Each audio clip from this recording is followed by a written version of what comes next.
스스로 읽기 능력 기르기, 메타 읽기 능력의 필요성의 주제로 발표를 맡은 발표자 이승재입니다.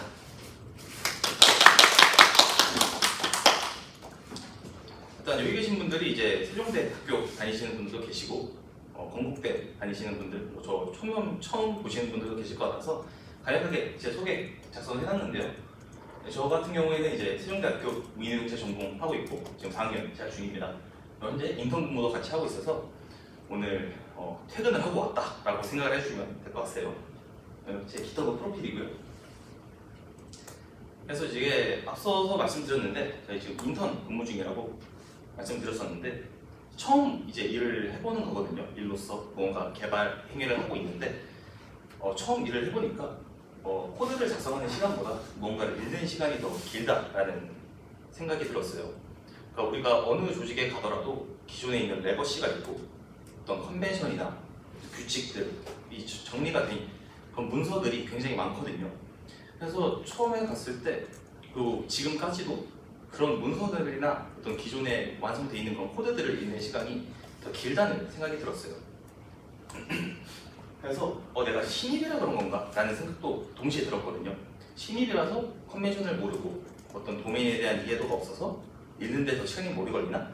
라는 생각을 해보면서 다른 개발자분들에게도 물어봤더니 비슷한 답변을 하셨어요. 이제 10년차 시니어 분들한테도 좀 여쭤봤고 6년차, 4년차, 2년차 다양하게 여쭤봤는데 하시는 말씀들이 똑같다라고 말씀하셨어요. 그래서 시니어분 같은 경우에는 우리 서비스가 어떤 병목 현상을 해결하기 위해서 무언가를 도입할 건지 또 어떤 그 도입할 거에 대해서는 어떤 라이브러리가 있고 버전 관리는 어떻게 되고 있고 보안의 이슈는 없는지 이런 거에 대해서 공식 문서나 어떤 레퍼런스를 굉장히 많이 읽고 있다라고 말씀을 주셨거든요. 그래서 결론적으로 개발자는 좀 읽기를 잘해야 되는 것 같아요. 그래서 산더미 같은 코드베이스에서 내가 필요한 것들을 잡아내는 그런 능력이 굉장히 좀 중요하다라는 생각이 들었어요. 그래서 제가 선택한 도구는 오픈소스 소프트웨어인데요.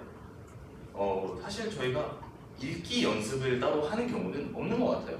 코드를 작성하는 거에 대해서는 연습을 많이 하는데 남의 쓴 코드를 읽고 구조를 파악하고 하는 연습은 사실 따로 해보신 분들이 많지 않을 거라고 생각이 들었어요.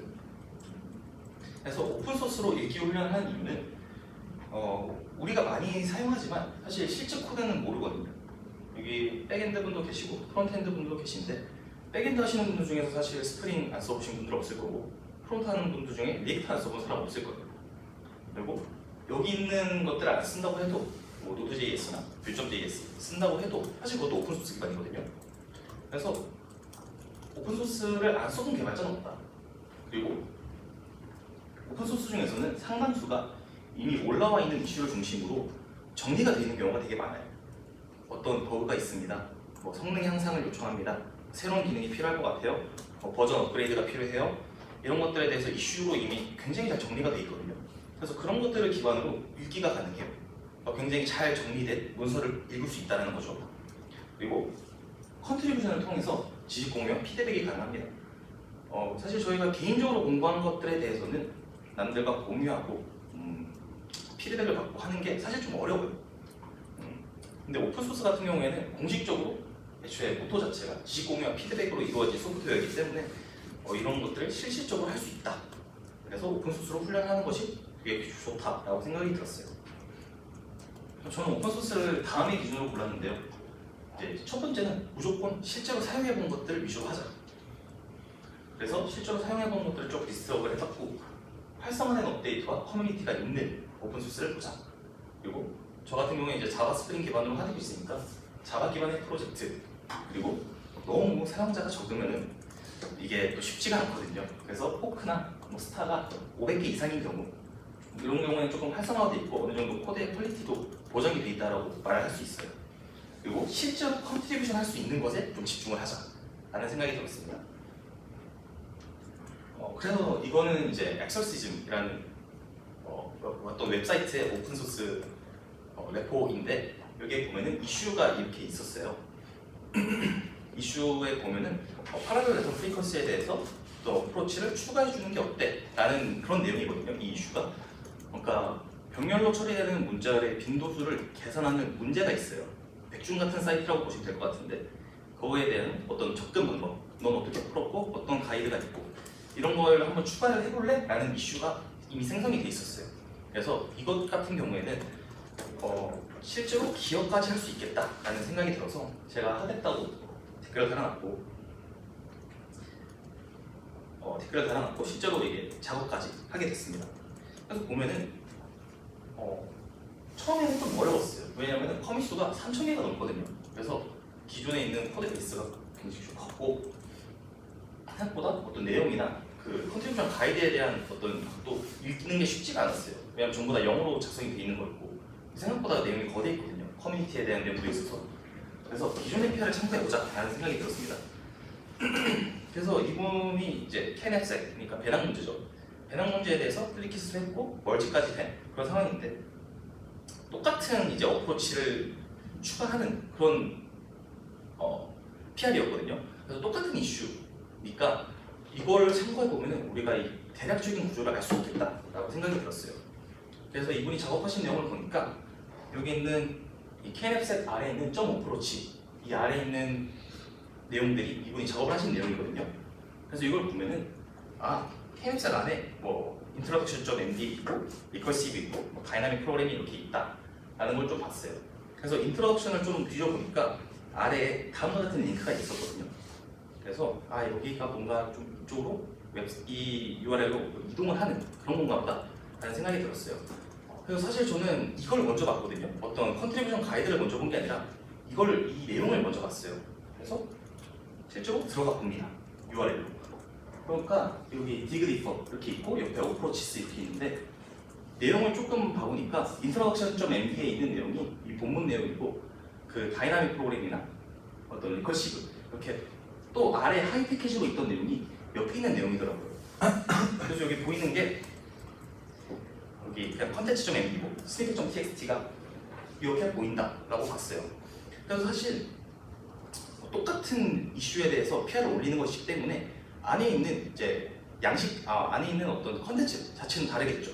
영어를 다르게 써서 뭐 어떻게 다른 접근 방법을 제시하고 문제가 다르기 때문에 근데 이 구조 자체는 똑같거든요. 그러면 저는 이 PR에 기여를 하기 위해서 더 이상의 어떤 구조에 대한 컨트리뷰션 가이드는 읽을 필요가 없어진 거죠. 왜냐면 똑같은 거에 대해서 어떤 메타 얘기를 했기 때문에 그래서 다른 PR도 한번 확인해보자. 만약에 형식이 같다면 내가 추측한 부분이 맞을 거다. 그러면 읽어야 할 컨트리뷰션 가이드의 문제량이 확 줄어드는 거죠. 그럼 구조에 대한 걸 안 봐도 되니까. 그래서 다른 것도 보니까 똑같은 양식으로 돼 있어요. 그래서 똑같은 양식으로 돼 있는 걸 보고 내가 이해한 게 맞다. 그러면 그냥 이 구조대로 짜면 될 것 같고 안에 있는 내용은 그냥 내가 따로 작성하면 될 것 같다. 라고 해서 작성을 하고 PR을 올립니다. PR을 올려서 보시면은 한 31개 정도 코멘트가 달려있는데 굉장히 생각보다 피드백을 굉장히 열심히 해주시더라고요. 그래서 엄청난 피드백 곁에 결국에 성공했고 오픈소스의 컨트리뷰션까지 할 수 있는 그런 기회가 좀 됐습니다. 그래서 이렇게 보면은 제가 작성한 그런 부분이고요. 메시지하나지가 제 이제 기터브 아이디인데 이런 식으로 실제로 이 사이트에 올라가서 지식 공유랑 피드백까지 완료가 됐다라고 보여요. 그래서 이렇게 한 사이클을 다 돌리고 나서 보니까 어떤 생각이 드느냐면 일하는 방식과 굉장히 비슷하다라는 생각이 들었어요. 저희가 일을 할 때 어떤 프로젝트에 투입이 될 때 정말 그 프로젝트의 코드베이스가 거대한 경우가 많거든요. 그리고 영역이 오래될수록 그 비례해서 읽어야 될 내용도 많아지고 그래서 거대한 코드베이스에서 내가 필요한 부분만 확인을 하고 필요한 부분을 전체를 전부 다 이해하고 읽으려고 하기보다는 지금 필요한 부분들을 다른 레퍼런스를 통해서 어떤 추측을 통한 메타 읽기를 통해서 확 줄이는 거죠. 읽는 데 들이는 시간 자체를. 저희가 일을 할 때도 그 도메인에 대한 모든 것을 이해하고 있을 필요는 없거든요. 그래서 이런 읽기까지가 완료가 되면 실질적인 기여를 할 수 있다라고 생각이 들었어요. 그래서 일하는 방식과 굉장히 비슷하구나. 그리고 사실 롬보의 구조도 제가 파헤쳐봤거든요. 이게 롬보 구조도 파헤쳐봤는데 앞서서 이제 어프로치를 추가하는 방법은 좀 간단한 내용이었다 보니까 메타 읽기에 관련해서는 좀 뭔가 되게 많이 보여드리지 못한 것 같아요.